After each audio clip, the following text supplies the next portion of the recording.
Well, happy Thursday again to all my friends in Quilting on a Budget, Quilt Block, and Addicted to Sewing Machines. Today we're going to talk about how to use grids to create your own quilt blocks. I am not going to get into diamond shaped grids. I'm only going to talk about square grids today because it's a little complicated and we don't have enough time in this video to go over all of it. But this is something that my grandmother taught me many years ago.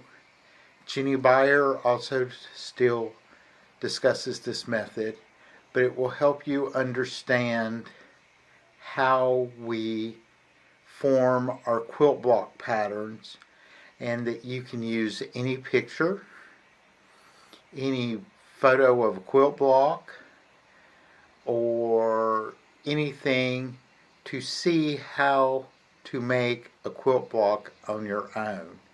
And it makes everything so much easier. So I will set the camera so we can see paper and we will go over it. We're going to use the memory star block that everyone liked in the groups as our primary focus, but I'm going to give you a basic overview of how the grids work. Be right back. Okay, we're back. And how a basic grid works is you can first start out with a 2x2 grid, which makes a standard 4-patch block. So we just draw across. And you'll see that it will either form your block.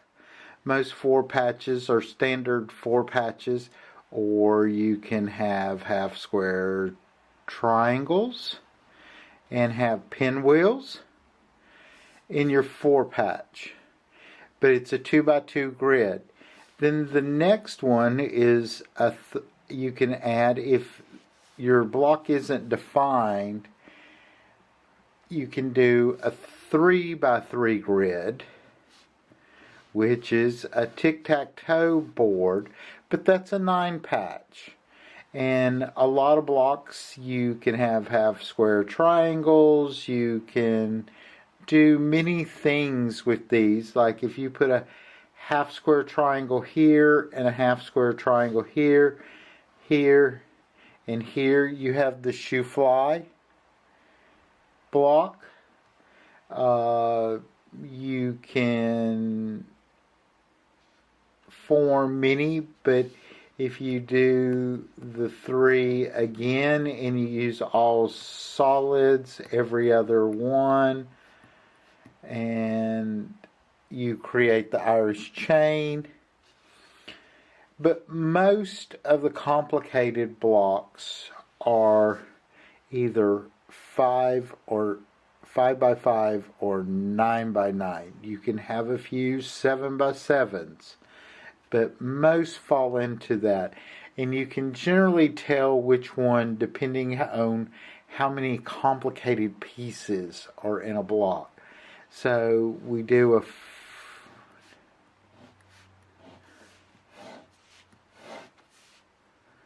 we have a 5 by 5. 1, 2, 3, 4, 5 by, I need to put another line in here, 5 by 5. I hope these grids explain things you understand, and then you have your 9 by 9.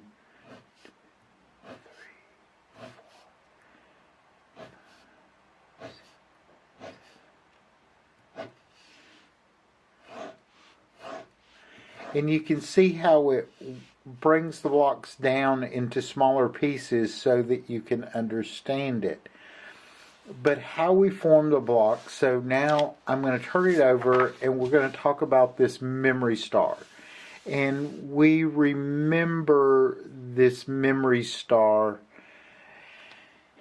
And how I decided to do all this is Elna Burns did a video on this block. She calls it Wish Upon a Star. I absolutely fell in love with it, and I emailed them asking for a pattern. They told me I could not have a pattern, that it was for her new book, and I would have to wait for the book to come out. And I'm like, but that's an old block. Why would she be? And then we get into this argument of copywriting. But I'm going to show you the various ways, depending on your type of quilting that you do. This is traditionally, as you can see, is a 5x5. See here, see if we draw the 5x5 grid. I hope everyone can see this well. If we draw the 5x5 grid through here,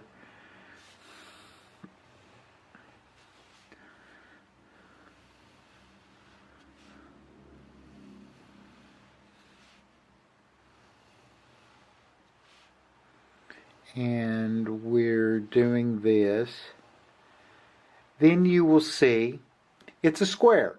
It's a half square triangle. It's a half square triangle, a half square triangle, a half square triangle, and a square. And then we have half square triangle, square, half square, square, half square. And then we have half square, half square. Now this is where it gets complicated, but you could actually make it this way. Half square, half square, half square, half square, half square, half square, half square, half square. And you can design your block. And if you make each one of these blocks 2 inches finished, or 2.5 inch, which is strips, then you would have 2, 4, 6, 8, 10, a 12-inch finished block. If you did this in 1 inch, 1.5 inch, which are very small half square triangles for the more advanced quilters, you would have 1, 2, 3, 4, 5, 6 inch block. See, it's half the size. But then there are other ways to make this depending on your quilting skill. This is basically, block can be half square triangles and squares. But if you're making this block and you're a more advanced quilter, you can see different patterns in here. So you would see in the center here, you have a square and a square. So most people would make this square in the square method, and then these would be geese, flying geese modules in these 4 corners. See, here's a geese and here's a geese. And geese will give you those perfect points. And I will show you this. If you do it this way, come here and break it into a 3x3, which it becomes a 9 patch. But then you can also break this down into a 4 patch. And again, it becomes a square, half square triangle, a square, half square triangle, which is a very standard block. I forget the name this morning. But then we get our geese, which are a half square triangle. No, I'm sorry, a quarter square triangle here, but a large one, and then a half square triangle here in dark outside. But then you also get your half square triangle, quarter square triangle. And the reason the center of a geese needs to be a quarter square triangle is so this edge, this outside edge, is not biased. your bias is always on these parts that are made first. In a half square triangle, the bias on a half square triangle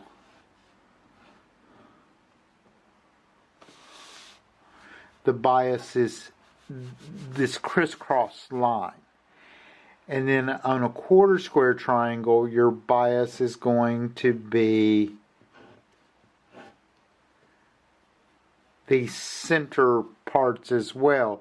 So your long part becomes your non-bias, but in a half square, your long part is your bias. And this makes your blocks not stretch as bad.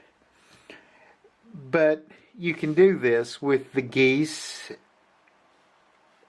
block system and you do this in a way, but then this is would be the old-fashioned way of how people would quilt this. This is for the more advanced quilters, using the geese method for these centers and then putting 4 patches on each corner. Now, if you're hand quilting to help with seams, you would approach this using the same grid as we did over here. You would have a 4 patch in your corners, and it also becomes a 4 patch here as well. But a hand quilter would take these, instead of using geese, would use diamonds to make these units offset with triangles. And the reason is you would have a Y seam here, but in hand piecing that's not an issue. But what it does is give you a smoother flow of your needle and your thread with less thread breaks. But all these little diamonds and everything would be a pain to stitch on a sewing machine, because you would have a lot of Y seams. And this breaks everything down, that you can do it the modern way of it just be half square triangles, if that's how you choose, and it does not make this block incorrect.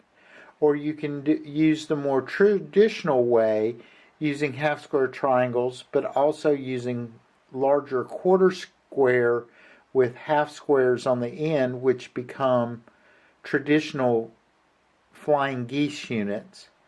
A lot of people have trouble making geese, and I'm one of them. So you choose the level and and if you're hand quilting, you would use diamonds in 60-degree diamonds.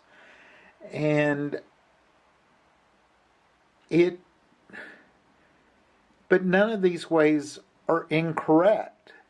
But it's 3 major ways of making the exact same block. And none of them are wrong or incorrect. And this is what gets me with quilting is, and in our groups we avoid the quilt police, because depending on where you're coming from, oh, you should use diamonds, you should use geese units, oh, that's the beginner way to use half square triangles. No, it's not the beginner way, it's the modern way. And trust me, there are a lot of older quilts that use lots of half square triangles. Half square triangles make up probably 80% of all the blocks. So if you can perfect making half square triangles, you can make untold numbers of quilts. I hope this helps you, and I hope you can could see this on this paper. It's quite interesting of how we do this. I'm going to zoom in and see if I can sharpen this so you can see. We'll do this again. It's basically a 5x5 grid, which would be 25 blocks to make this unit the modern way. But you can just draw these grids in here, and you'll start seeing, you'll go, oh my goodness, that's just a half square triangle with a half square triangle, or a quarter square. Or if you're doing, again, the more traditional way, you would do this as a basic 9-patch, and then make the more complicated blocks, which this would be a flying geese unit, a quarter square triangle with half square edges, which is a flying geese, but the difficulty is measuring them. But if you're hand quilting, you're going to use diamonds with different size triangles. And you could paper piece this if you wanted as well. And that would also give you very sharp points, with very unusual. But if you're going to paper piece it, you're most likely going to make it the hand way with the diamonds. And then you have a 4-patch on your edge here. Square, half square triangle, square, half square triangle. But you could also break these into a 4-patch, and it becomes half square triangle, half square triangle, half square triangle, half square triangle turned different directions, and create your flying geese, your very large flying geese unit. And the choice is yours. I know a lot of you are going to have a lot of questions, but sit down with blocks and draw these grids on pictures of blocks, and you'll start seeing these very simple units starting to appear that will make even the most complex block look very, very simple. I hope this helped you. It's complicated, and I don't expect you to get it in the few minutes of this video, but I hope you understand, because all of Jenny Byer's older books came with templates of these grids to put on blocks in her book to show you how to make them, because she used prints in her blocks, which made them very, very confusing to the eye until you break them down. Solid blocks, 3 colors are easy to define. When you start getting lots of colors, then it can be more complicated. But this breaks down pretty much every block to half square triangles and squares. And if the 5 doesn't work, doesn't define it enough for you, try the 9 the next. Few are 7x7 grids, but 9x9 and 5x5 are very, very popular quilt block grids. And if any of you are interested, I can discuss using diamond templates, but they are way more complicated. But those do your very intricate stars like a mariner's compass, and break them down into diamonds, and then can be cut into half diamonds, and all your very, very complicated pieced stars, which you can piece. Most people paper piece these days, so that's why I didn't get into them. then you don't have to worry about it. But if you want to, Jenny Bayer has lots of information on this, and several other people. Just look up grid patterns for quilt blocks, and it will give you lots of information. Well, I hope this helps, and I hope everybody saw this, because it's very hard to get a camera to face directly down. And I hope this helps you in the future. Thank you. Have a good week. Talk to you later. Bye.